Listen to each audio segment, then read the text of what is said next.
సార్వత్రిక ఎన్నికల్లో ఓటర్లు మే 13న తమ తీర్పును చెప్పారు. ఎవరికి వారే రాజకీయ పార్టీల నాయకులు గెలుపు ధీమాతో ఉన్నారు.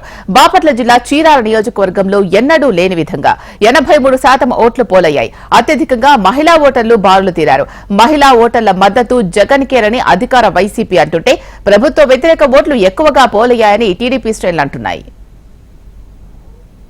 నియోజకవర్గంలో అత్యధికంగా ఉన్న బీసీ ఓటర్లు ఏకపక్షంగా మద్దులూరి మాలకొండయ్యకు మద్దతుగా నిలిచారని టీడీపీ శ్రేణులు భావిస్తున్నాయి.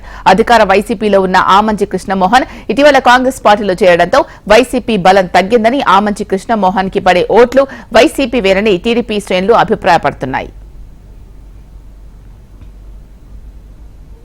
మహిళల ఆర్థిక అభివృద్ధి లక్ష్యంగా ముఖ్యమంత్రి జగన్ పరిపాలించారని, ఇచ్చిన మాట తప్పకుండా మేనిఫెస్టోలోని అన్ని పథకాలు అమలు చేశారని వైసీపీ నేతలు అంటున్నారు.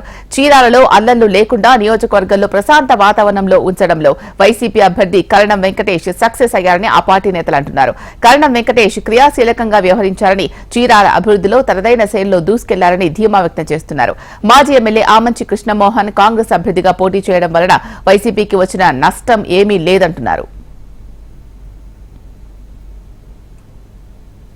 2019 ఎన్నికల్లో వైసీపీ అభ్యర్థిగా ఆమంచి కృష్ణమోహన్ పోటీ చేసి ఓడిపోయారు. మళ్లీ ఇప్పుడు కాంగ్రెస్ అభ్యర్థిగా పోటీలో నిలిచారు. చీరాలలో పోటీలో ప్రధాన పార్టీలు ఉన్నప్పటికీ ఆమంచిని చూసే జనం ఓటేస్తారని, గతంలో ఆయన నియోజకవర్గంలో చేసిన అభివృద్ధి ఆయనను గెలిపిస్తుంది అని కాంగ్రెస్ నేతలు అంటున్నారు.